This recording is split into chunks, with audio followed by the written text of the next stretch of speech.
सावन सोमवार व्रत कथाओं में सुनी जाने वाली सौम्य प्रदोष व्रत कथा।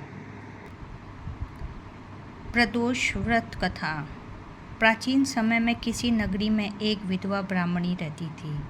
वह नित्य प्रातः ऋषियों की आज्ञा लेकर अपने पुत्र सहित भिक्षाटन को जाती और सायंकाल तक वापस आती।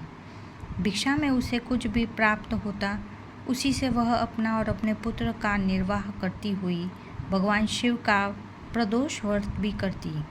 जब वह नित्य की भांति पुत्र सहित भिक्षाटन को जा रही थी, तब मार्ग में उसे विदर्भ देश का राजपुत्र मिला। शत्रुओं ने उसके पिता के राज्य पर अधिकार कर उसे राज्य से निष्कासित कर दिया था तथा उसके पिता का वध कर डाला था। अब वह राजपुत्र यहाँ वहाँ मारा फिर रहा था। ब्राह्मणी को उसकी आपबीती सुनकर अत्यंत करुणा हुई। उसका मातृत्व भाव उमड़ गया और वह उसे अपने साथ ही ले आई। इस प्रकार अपने पुत्र के साथ उस राजपुत्र का भी वह पालन करने लगी। एक दिन उस राजपुत्र तथा ब्राह्मण पुत्र ने वन में गंधर्व कन्याओं को देखा। ब्राह्मण कुमार तो उन्हें देखने के बाद वापस घर लौट आया, किंतु राजपुत्र उनमें से एक कन्या अंशुमती के लावण्य पर मुग्ध होकर उसे वार्तालाप करने लगा।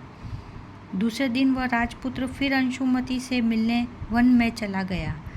तब उसने अंशुमती को अपने माता पिता के साथ वन में उसी स्थान पर बैठा पाया जहाँ वह कल अंशुमती से मिला था। अंशुमती के माता पिता ने उस राजपुत्र से इस प्रकार कहा, तुम विदर्भ देश के राजकुमार धर्मगुप्त हो। भगवान कामारी शिव की आज्ञा अनुसार हम अपनी पुत्री अंशुमती का विवाह तुमसे करेंगे।